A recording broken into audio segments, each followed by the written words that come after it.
Okay, welcome back to our program here on Inside Bicol, and our topic for tonight is how to transact business with the register of deeds. Aramang pag-ulayan mi digdis, applicable man di sa, even if you're outside of Naga, more or less pareho naman ang mga procedural sa mga requirements. That's why I think it's very important for you to really listen to our discussion because you will learn and it will now make your job easier when you finally transact business with the register of deeds. Attorney, let me ask you about, alam mo, pirmi kitang nakakadangog itong napod na fake title, baka ngayon yung may overlapping of title. So, if let's say I have a title, I'm holding a copy, pwedeng Xerox copy lang, how do I know na yung titulo is genuine, ano? Kasi alam mo ba, kung minsan mabara ka ng daga, papailingan ka ng Xerox, o uli nga, may titulo nga ako. So, ang advice na nga is that they have to verify with you to make sure na si titulo talagang yaon duman, mayong encumbrance. So, how do they go about it? Tama po yun, Sir Fred. Yung advice nyo, ang kinakailangan lang talaga nilang gawin is to visit our office. Kasi pwede po nilang i-verify yung hawak nilang Xerox copy with the original copy of Certificate of Title in our vault. Kasi kung aanuhin nyo ho, itong gusto ko yung titulo po dalawa yan. We have original title and we have owner's duplicate certificate of title. Yung original pong titulo niyan is nasa amin. Original? Opo. Okay. Yung owner's duplicate copy, yun ang binibigay namin na kopya ng may-ari. So ngayon, kung meron ho kayo na binigyan kayo ng photocopy ng owner's duplicate copy and you want to make sure na talagang yung nakalagay doon ng mga encumbrance or mga naka-annotate doon ng mga liens is same pa rin talaga ng kung totoo yun o hindi. You can visit our office, you could verify it. Kasi yung mabe-verify naman natin yan doon sa original na nandun sa office namin. Kasi meron nung mga transaction na hindi kailangan i-present yung owner's duplicate copy. So there are instances na hindi naka-annotate doon sa owner's duplicate copy, pero naka-annotate doon sa original. Okay. Kaya mas maganda po na mag-verify kayo if you want a complete knowledge regarding the transaction noong lupa na ini-intend nyo na bilhin or i-transact, mas maganda ho na mag-verify kayo sa office namin. Ano ang kailangan dalhin nila? And then also, ano yun? May mga fees din bang babayaran? Actually po, yung verification meron. Pero we are not still implementing it kasi hindi rin namin wala pa sa ngayon ng guidelines doon. So, yung ginagawa namin is pwede naman na kunin natin sa Bolt and then i-discuss to them. So, ina-allowed naman natin yun sa ngayon. Ang pwede pa lang gawin, ano ba, may nag-offer siya yung bilhin mo, pinakitaan kayo niya ng Xerox copy, pwede dalhin sa inyo, itanong sa inyo, ito ba talagang original ba ito? Yes. Wala ba itong encumbrance? Yes, Sir Fred. They could verify in our officer of the day kasi meron ho kami dyan officer of the day. Every day meron po yan na nilagay natin yan dyan to assist the public. So, kung meron mo silang ganun, pwede nila yun i-ask ng assistance doon sa public officer of the day. So, makikita nila, i-discuss sa kanila yung kukunin yung original, they could compare it. Okay. So, what about yung mga sinasabi natin, fake title? Yung fake title po is, we have an authority to confiscate it. Okay. We have an authority to confiscate it. So, once mag-present ho kayo dyan ng owner's duplicate copy, pero yung photocopy, kasi definitely wala naman yun. Pero there are also instances na meron po. May dala-dala rin siyang owner's duplicate copy and then i-present to us for verification kung totoo yun. And then we found out na iba. And then yung pagkakagawa, iba talaga, we confiscate it. So that to protect the public na mag-circulate pa to sa labas. May mga instances bang gano'n? Meron po. Meron pero siguro mga ilan-ilan lang naman, mga isolated cases na mga isa, once a year, gano'n lang. What about inaapod na overlapping of title? Overlapping of... Yun ang nagiging natin ngayon kasi computerized ho tayo. Once na mag-registered ho kayo ng document na mag-overlap yan, kasi naka-plot na ho ang mapping natin ngayon because computerized na tayo. Kung bago po yan, na sinubdivide nyo and then nag-overlap yan, hindi yan mariregistered na sa amin. Okay. Kasi ang gusto sabihin yan, nag-covered siya ng title property, property. So hindi na siya pwedeng tituluan kasi may parte na na titulado na. Okay. What about itong, kasi di ba may mga instances din na binantahan kita o let's say ginamit kong collateral sa'yo, then meron naman ako, pupunta naman ako sa isang tao, gagamitin ko naman yung kopya ng titulo, kasi Xerox lang, di ba? Oo. Pwedeng walang nakalagay doon mga annotation, i-loan ko naman doon sa isang private individual. So, paano niya masisiguro na yung hindi walang mga iba-ibang niloanan noon? Yun nga po, pwede niya i-verify sa office Pwede namin. lang, Kasi ganito ang ano niyan. Ang primary talagang transaction sa office namin is registration. Once ho yan maging registrable, yung present yung document, consequence na lang po yan ng registration, yung annotation. Okay. Kasi yung nilalagay natin ng history.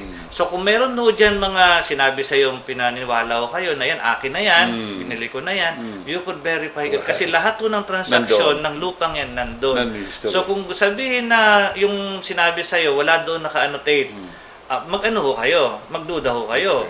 You have to ask him kung ano talaga ang nangyari. Ngayon, kasi risk naman po yan eh. Kasi yung iba, kahit na hindi registered, may hawak ang dokumento, yung iba, gusto pa rin pumayag. Ang mahirap doon, kasi lahat ng gadaanan may requirements ngayon. Akala nila, simple lang yun na, at least may hawak ko ng dinabog sulot seal mo, okay na to. Ang mangyayari ngayon, pag ikaw pumasok pa dyan sa transaction na yan, hindi na mangingialam yun ng requirements. So, madudouble ka. Ikaw yung mga magkukuha ng lahat ng requirements from doon sa registered owner, doon sa taong kung saan ka nag-transaction. And then, yung taong mong pag-transaction na papunta naman sa double ngayon, yung mga babayaran mong taxes, mga ano. So, beware. Saka, I think the best thing really is to check with you kasi madali kang pakitaan ng Xerox copy. Pwede naman na pinakpan yung dumay-cover. So, akala mo, si Xerox, malinis. Di ba? May mga cases yung original na mga owner's duplicate sa amin na pinipresent ng mga fake, yun ang medyo ilan-ilan lang. Pero marami sa amin yung mga nakakaano sa amin ng mga kunwari certified copy na falsified na rin. May mga case may mga ganyan, cases na nilagay na pangalan na nung tao. Pero pag-verify sa amin, hindi. So, nangyari noon, certified copy, pero sinerox yung Xerox na lang na certified copy. Kasi yung pag-Xerox, madali ka lang Unlike po now, medyo secured na ho tayo ngayon kasi we have an official paper na. Yung certified copy natin ngayon, that is also produced by the central bank. Medyo may mga official na ho yan. May mga serial lang. Opo. Hindi lang pala ito nung Xerox, and then nagyan yung certified. Opo. Dati ho kasi yun ang nangyayari. Kaya hindi secured yung mga nag-aano. Pero ngayon secured ho kayo kasi ang nangyari ngayon, hingiin nyo lang yung original na paper kasi lahat yan may serial number. So, when you talk about certified true copy, hindi pala ito yung basta sinerox and then sinertify. May special paper may na special pala. paper po. May special paper po. And then will... may serial number po yan. Lahat to nang ni-request yung certified copy, nakaprogram po yan doon sa titulong yon. So alam namin sa titulong yan, sa computerized program namin, kung ilang beses na may kumuhang certified. So, at kung sino ang kumuhang certified. Pala. At least natitrace na po may ngayon. mga ano na. May mga security features naman na yun. Now, what about, alam mo, hindi ba, ang iba yan, bumili ng sakyan, o let's say, bumili siya ng motorsiklo, and then requirements din yan na i-register. Anong mga procedure and process niya? Yung chattel mortgage po, yung nasa Act 1508 po, is ano lang ho yan, entry clerk, and then encoder, after encoder po, examiner approval, uploading na yan, walang printing na dyan.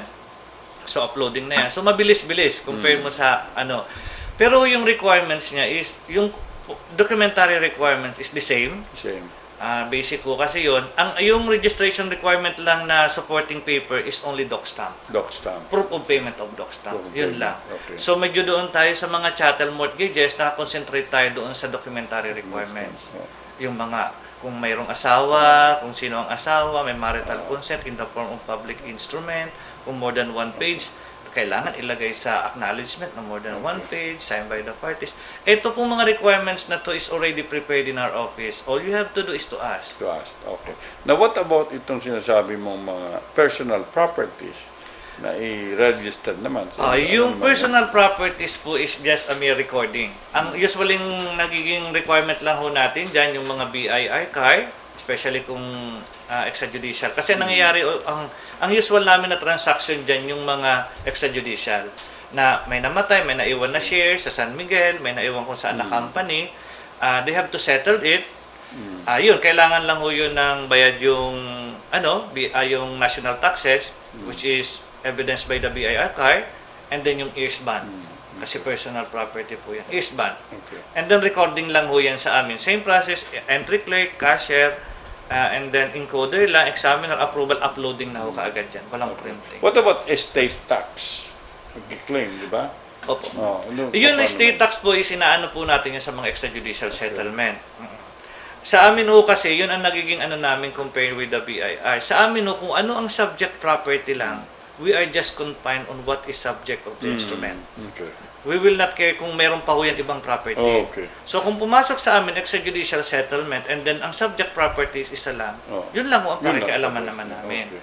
Pero pag nilagay niyo dyan syempre 5, lahat dapat naman Lahat. yung 5 matransfer. Okay. Oo. So yun ho ang nagiging natin doon. Kaya yung mga iba kasi, ang nangyayari kasi ho ngayon, they have settled 5 properties and they are asking us to have an option na isa lang. Sabi ko hindi, kasi pwede. actually ho, ang nire-register nyo dito yung instrument. Okay. Since ang instrument is subject is 5 lots, 5 lots, considering yeah. na-registered namin yan ang dokumento, lahat ng property involved, we have to do kung ano yung dapat namin na gawin. We have to transfer, kasi nagkaroon na ng transfer of ownership. We have to make a new certificate of title doon sa bagong may mga-ari. Okay. We will again pause for one. When we return, we'll also ask si Attorney Glenn anong mga measures that they have now adopted to make the transaction faster dyan sa Register of Deeds. Don't go away. We'll be back.